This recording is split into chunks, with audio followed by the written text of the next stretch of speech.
Warga desa Lancang Barat, Kecamatan Dewantara, Aceh Utara mendapatkan pelayanan pemeriksaan kesehatan dan pengobatan gratis dari dokter TNI Angkatan Laut. Melalui program pembinaan potensi maritim, Lana Loksmawe menyambangi rumah warga di wilayah pedalaman untuk memperoleh pelayanan kesehatan. Leda Laut Kesehatan Dr. Rasha Suhendra mengatakan, dalam kegiatan tersebut, pihaknya banyak menemukan warga yang menderita penyakit kronis, seperti diare kronis dan sakit kelemahan anggota gerak yang belum sempat diperiksa ke rumah sakit. Mengadakan pengobatan umum, di mana kita konsepnya melaksanakan kegiatan ini door to door.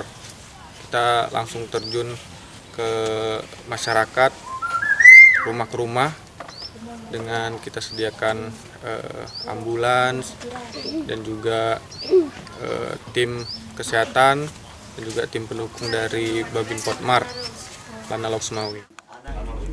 Warga mengaku senang lantaran mendapatkan paket sembako dan pemeriksaan kesehatan gratis dari Lana Loksmawe. Saya menderita lambung udah setahun lebih. Setahun lebih.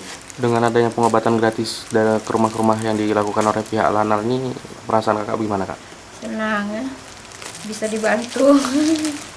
Lagi dapat bantuan gini kan, senang saya. Bakti sosial Lana Loksmawe diharapkan dapat meringankan beban masyarakat di wilayah pedalaman Aceh. Dari Aceh Utara, Tim Liputan Aceh Video.